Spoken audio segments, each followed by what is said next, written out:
এরা লুটেরা, এরা সন্ত্রাসী, এরা খুনি। ইন্ডিয়া এবং ইসরায়েলের এজেন্ডা বাস্তবায়নের জন্য মুসলমানদের শক্তি এবং ঐক্য নষ্টের জন্য সুপরিকল্পিত কাজ করছে, এই কথাটা আমরা সকলেই আমাদের বুঝে এসেছে। কেন আপনারা দেখেছেন যে কোন মুসল্লি, কোন দিনের দায়ী আরেকজন মানুষের উপরে এভাবে, ঘুমন্ত মানুষের উপরে এভাবে হামলা করতে পারে না। এখন বিষয় যেটা আমাদের করণীয়, সরকারকে বলবো এই জনগোষ্ঠীগুলো সরকারের জন্য সহযোগী। কোন অবস্থায় এই মানুষগুলো সরকারকে, বিশেষ করে অন্তর্বর্তীকালীন সরকারকে বেকায়দে ফেলানোর জন্য দেশে একটি অস্থিরতা, অস্থিতিশীলতা বিরাজ করুক, এই কথা আমরা চাই না। কি বলেন? আমরা চাই না। কিন্তু সরকারকে মনে রাখতে হবে ধৈর্যের একটি সীমা আছে।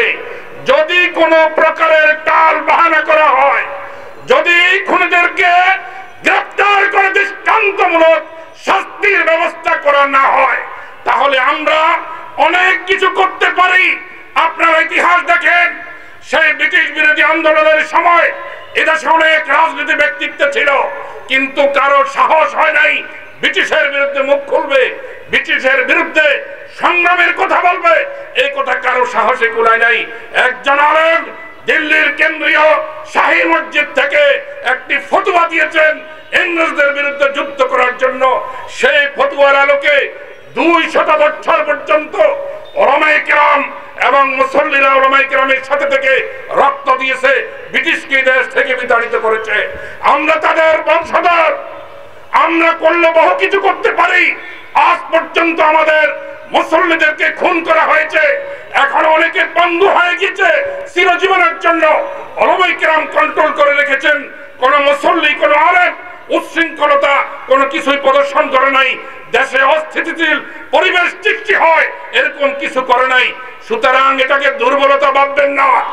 আমি সরকারকে বলতে চাই, আমরা আপনাদের সহযোগী, আমরা প্রমাণ দিয়েছি আমরা আপনাদের সহযোগী।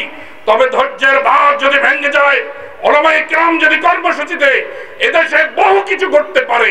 যাই হোক, আমরা দাবি জানাবো সরকার যাতে তাদেরকে কাকরাইল মসজিদ থেকে এবং ইজতেমাতে আর কোন প্রকার অংশীদারিত্ব দেওয়া হবে না। অতি দ্রুত এই বিষয়ে তাদেরকে চিরতরে কাকরাইলের জন্য এবং ইজতেমার ময়দানের জন্য নিষিদ্ধ ঘোষণা সরকারের পক্ষ থেকে আমরা চাই।